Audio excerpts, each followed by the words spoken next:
It was 3:47 in the morning when my phone buzzed on the nightstand. I'd been a light sleeper since my wife Dorothy passed 6 years ago. The house has been too quiet since then. Every creak, every sound pulls me halfway out of sleep before I even know I'm awake. So when the phone lit up, I had it in my hand before the second buzz. It was a text from my daughter Lydia. "Dad, something's wrong. I don't feel right. Nolan won't take me to the hospital. His mother says I'm being dramatic. Please come." I read it twice. Then I called her.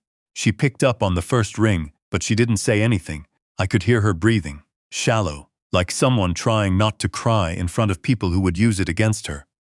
"Lydia," I said, "talk to me." "I can't really talk right now," she whispered.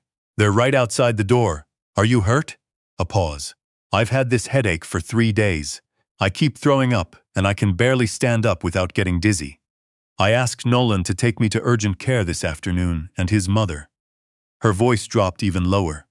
"She said I was doing it for attention, that I was trying to ruin the dinner party they have planned for tomorrow." I was already out of bed. "What's the address, sweetheart?" "Dad, it's almost 4 in the morning. You're 3 hours away." "I know how far I am. Give me the address." Let me back up a little, because this story doesn't start at 3:47 in the morning. It starts about 2 years before that, the day Lydia brought Nolan home for Thanksgiving. I liked him at first. He was polished, well-spoken, had good manners at the table. He worked in commercial real estate out in Phoenix, did well for himself. He looked at Lydia like she was the only person in the room, which is what any father wants to see.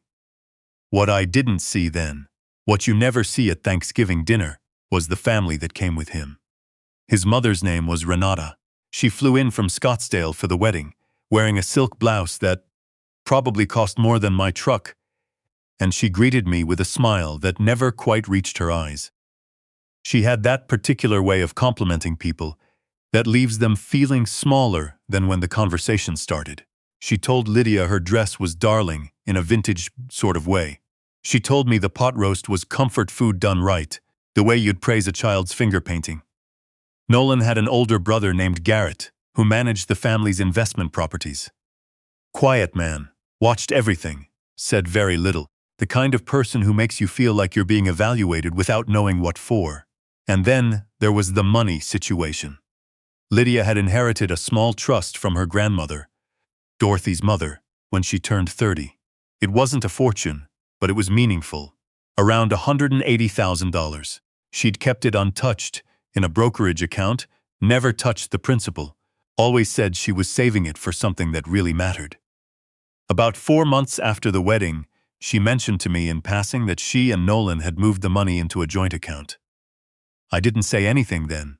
She was a grown woman. It wasn't my place to tell her what to do with her own assets. But I noted it. The way you note a change in weather when you've been farming long enough to know what certain clouds mean. 6 months after that, she mentioned that Nolan's brother Garrett was handling some of their investments now. "He really knows what he's doing, Dad," she told me. "He's been doing this for 20 years. I asked her if she'd seen any paperwork, any statements. She said Renata had told her that paperwork was just bureaucratic noise, that family didn't need contracts with family. I didn't sleep well that night either. The thing about watching your child in a bad situation is that you have to decide what kind of help to be. You can be the father who storms in and makes everything worse. I've seen that. I've seen men try to rescue their kids and end up driving them further away, straight into the arms of the very people doing the harm. Or you can be patient. You can pay attention. You can make yourself available without making yourself a problem. I chose to wait and watch. I started keeping notes. Nothing dramatic. Just a journal I kept in the desk drawer in my home office. Dates, things Lydia mentioned, things that seemed off. The way she got quieter on the phone when Nolan was nearby. The way she stopped talking about her own friends, her own plans. The way she started prefacing opinions with "Nolan thinks," and Renata says. I called her every Sunday. Sometimes she'd call me on a Tuesday afternoon, out of nowhere, and we'd talk for an hour about nothing. About the garden, about the neighbors, about old movies we both liked, and I understood that those calls were her way of remembering who she was before. I never pushed. I never said a word against Nolan or Renata or Garrett, but I paid attention, and I kept that journal current. Now it was 4 in the morning, and I was backing out of my driveway in Flagstaff with a thermos of bad coffee and Lydia's address in my GPS. She had texted it to me after I asked. Then she texted, "Please don't make a scene, Dad. I just need to feel better." I wrote back, "I'm just coming to visit. Nothing else." That wasn't entirely true, but it wasn't entirely false either. The drive to Phoenix on the I-17 at that hour is dark and straight and gives you a lot of time to think. I thought about Dorothy, about how she would have handled this. Dorothy had more grace under pressure than anyone I've ever known. She used to say that the most dangerous thing a person could do in a crisis was let their emotions drive the car. Feel everything, she told me once, when Lydia was going through a hard time in high school. Feel all of it. Just don't let it make the decisions. I was feeling a lot on that drive. I want to be honest about that. I was scared for my daughter. I was angry in a way that sat low and quiet in my chest, the kind of anger that doesn't burn hot but doesn't go out either. And underneath everything, I was kicking myself for not moving sooner, not doing more, not seeing clearly enough what was happening in that house. But I kept my hands steady on the wheel, and I kept thinking. I pulled up to the house just after 7 in the morning. It was a large place, in a gated community in Chandler, the kind of neighborhood where every house looks identical, and the HOA keeps the grass a very specific shade of green. I'd been there twice before, both times for holidays, both times where I'd felt like a guest being assessed rather than a father being welcomed. I rang the doorbell. Renata answered. She was already dressed, which surprised me. Silk robe, hair done, coffee cup in hand, like she'd been expecting something. "Gerald," she said. "My name." Said the way a teacher says a student's name before telling them what they did wrong. "It's quite early." "Good morning, Renata," I said. "I'm here to see Lydia. She had a difficult night. She needs sleep, not visitors. I understand she's not feeling well," I said. "That's exactly why I'm here." She tilted her head. That smile again. "Gerald, I appreciate the concern, I really do. But I've raised 2 children. I know the difference between someone who is genuinely ill and someone who is working through some anxiety. Lydia is fine. She just needs rest." I looked at her for a moment. "I'd like to hear that from Lydia," I said. Something shifted in her face, just slightly. "Nolan is her husband. He's here, he's taking care of her. I don't think—" "Renata," I kept my voice level. "She's my daughter. I drove 3 hours. I'm not leaving without seeing her." She stared at me. Then she stepped aside. The house was quiet. I followed Renata through the entryway and into the living room, where Nolan was sitting at the kitchen island with a cup of coffee, looking like he'd rather be anywhere else on earth. "Gerald," he said. "Nolan." Neither of us said anything else. I looked around. "Where is she?" "She's in the bedroom." He set down his cup. "Dad, she's fine. She's been overdoing it lately. She gets these anxiety headaches. The doctor even told her." "Has she seen the doctor recently? About this particular episode?" He hesitated. "Not yet. She's been sick for 3 days. She didn't want to go. She texted me at 3:47 this morning asking me to take her." The room went quiet. Renata had come to stand near the hallway, arms crossed watching. Garrett, I noticed, was not there, which struck me as strange. He lived nearby. In a situation like this, I might have expected him to show up. Nolan rubbed the back of his neck. "Look, she gets like this. She spirals. You know how she—" "Take me to her, Nolan." He took me to the bedroom. Lydia was lying on top of the covers, still dressed, a cold cloth across her forehead. She looked pale in a way that I felt in my chest. Her eyes found me the moment I walked in, and something happened in her face, a kind of relief mixed with shame, the way children look when they've finally admitted they need help. "Hey, Dad." I sat on the edge of the bed and took her hand. Her skin was cold and dry. "Hey, sweetheart." I looked at her face, then her arms. There was bruising on her left forearm near the elbow. The kind of bruising you'd see from an IV or from someone grabbing hard. "What happened here?" She glanced at Nolan, who was standing in the doorway. "I fell," she said, quickly, flatly, the way people say things they've rehearsed. I looked at it for another moment. Then I looked at her eyes.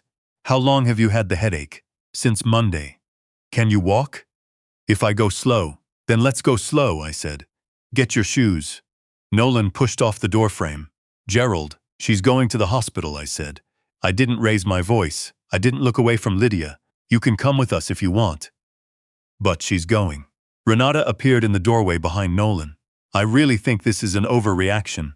She's been seen by... Has she? I turned and looked at Renata directly. When was the last time a physician examined her? She opened her mouth, closed it. That's what I thought, I said. Lydia and I walked out to my truck together. She moved carefully, one hand on my arm, and I moved slow with her, the same way I used to walk with Dorothy during those last months. Nolan followed us to the door, but didn't come further. Renata stood in the entryway with her coffee and watched us go. At the hospital, the ER intake nurse took one look at Lydia and moved us through quickly. Within 40 minutes, she was in a bed with an IV in her arm, and 3 different doctors had come through. The diagnosis took a little longer, but when the attending physician, a tired young woman with kind eyes and no patience for hedging, came to give us the results, she sat down in the chair like what she had to say needed a chair. "Mrs.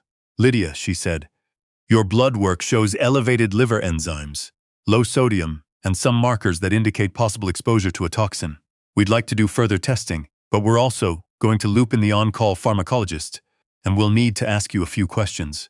Privately, if possible." She glanced at me. I stood up. "I'll be in the waiting room," I said. Lydia grabbed my hand. "Dad, stay." I looked at the doctor. "You can stay," the doctor said, "but I will need her answers to be her own. I won't walk you through everything that happened in that room. Some of it belongs to Lydia, but I'll tell you this. By the end of that conversation, 2 things were clear. First, someone had been adding something to Lydia's food or drink over a period of time. Nothing immediately lethal, but consistently enough to keep her disoriented, fatigued, and dependent. The toxicologist would later confirm the specific compound. Second, Lydia had not been to see her own doctor, her primary care physician, not the one Renata had taken her to, in nearly 8 months. Every appointment in that time had been arranged by Renata. At a clinic in Scottsdale, that, I would learn later, had a professional relationship with a firm that Garrett's investment group had financed. I sat in that waiting room for 3 hours, while tests were run and consultations happened. I called my attorney. I called Lydia's previous financial advisor, the one she'd used before Garrett took over her accounts. I called a friend of mine who had spent 30 years as a detective with the Maricopa County Sheriff's Office before retiring to Prescott. His name was Dennis, and when I explained what was happening, he went quiet for a moment and then said, "Gerald, you keep your phone on, and don't go back to that house without calling me first." I wasn't planning to go back to that house at all. Renata called me twice while I was in that waiting room. I didn't answer. Nolan called once. I let it go to voicemail. His message was careful. Concerned husband, worried about overreaction, hoped everything was fine. But there was something underneath it, a tightness in the phrasing that told me he'd spoken to someone before making that call, possibly a lawyer, which told me something important about what they thought might be coming. Over the next 72 hours, things moved quickly once they started moving. The hospital reported the suspected poisoning to the Phoenix Police Department, as they were legally required to do. A detective came to take Lydia's statement. She was shaking when she did it, but she did it.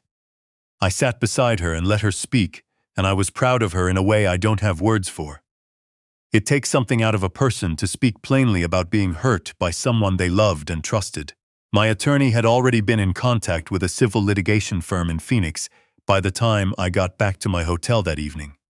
We filed a motion to freeze the joint accounts, the ones that contained Lydia's trust money, pending investigation. That motion was granted within 48 hours. When we finally got a forensic accountant to go through the records, what we found was methodical and ugly. Garrett had moved the money in stages, small transfers, then larger ones, always labeled under vague investment categories that didn't correspond to any real asset. The total was gone. All of it. The criminal investigation into the poisoning would take months. I don't want to skip past that. It was slow and hard. It was so on, and there were weeks where nothing seemed to move, and Lydia would call me crying because she felt like no one believed her. I told her every time, "We have the records. We have the blood work. We have the timeline. The truth has paperwork. Just keep going." Nolan's attorney put out a statement, through various back channels, suggesting that Lydia had a history of mental health instability, and that the accusations were the product of a troubled marriage falling apart. I heard about it secondhand. I didn't respond to it. There is a kind of character attack that only works if you engage with it, and I had no intention of helping them. Renata left for Scottsdale the day after we got to the hospital. She called Lydia once, several weeks later. Lydia didn't take the call. Garrett was indicted on 2 counts of financial fraud and 1 count of elder financial abuse. The latter because Dorothy's trust, the origin of the money, had been established in her name. The DA's office in Maricopa County decided that qualified. I had never thought of that angle. My attorney brought it to them. I was grateful. Nolan was not charged criminally in connection with the poisoning. The investigation found insufficient evidence to prove he knew about it in advance. I have my own opinion about that finding, but I keep it to myself. The divorce was finalized 11 months later. Lydia's attorneys got a judgment for the return of the trust funds, plus damages. Garrett's assets were frozen. It's been a long road toward recovering what she lost financially, but we're on it. Lydia lives in Flagstaff now. She bought a small house about 4 miles from mine. Her garden is coming in nicely. She's been growing tomatoes and peppers, and some kind of squash that she's very proud of, though she keeps giving me more of it than I can reasonably eat. She has a dog named Butterscotch who hates the mailman and loves everybody else. She laughs again. That's the thing I most wanted to tell you. She laughs the way she used to laugh when she was a teenager, and something genuinely struck her as funny. Loud and a little helpless, nothing held back. I'm not going to pretend it was clean or simple. Recovery is not a line. She's been in therapy for 2 years, and she's told me more than once that some days she still doesn't understand how she let it get that far. I always tell her the same thing. It didn't happen because you were weak. It happened because you trusted people who had decided, before you ever walked into their lives, that your trust was something to exploit. That is not a character flaw. That is just what predators count on. I'm 67 years old. I worked 31 years as a structural engineer before I retired. I've built things intended to hold weight, to take stress, to keep people safe. I like to think I understand load bearing, what structures can carry, where the failure points are, how much pressure a thing can take before it starts to give. A family is a structure too. You build it over years. You test it. You find the weak spots and you reinforce them. And sometimes something comes in from outside that is specifically designed to find those weak spots and exploit them. What I did for Lydia, getting in my truck at 4 in the morning, sitting in that waiting room, making those phone calls, keeping that journal for 2 years, none of it was remarkable. It was just what you do. Any father worth the name does it. You show up. You keep records. You stay calm enough to think clearly. You find good people to help you. You don't let your anger make the decisions. Dorothy used to say that love isn't really love until it costs you something, until you have to choose it over comfort, over convenience, over the easier path. I think about that a lot. The drive back to Flagstaff, that first evening, after I knew Lydia was stable and safe in the hospital, with security notified and my attorney already working. That drive was different from the one coming down. The same dark highway, the same long straight miles. But the feeling in my chest was different. Not relief, exactly. More like the specific quiet that comes after you've done the thing that needed doing. I got home a little after midnight. The house was dark and quiet the way it always is. I made myself a sandwich, fed the dog I was watching for my neighbor, and sat at the kitchen table for a while. Then I opened my desk drawer and I wrote one last entry in that journal. 3:47 a.m. She called. I went, that's all. I closed the drawer and went to bed. And for the first time in longer than I could remember, I slept through the night.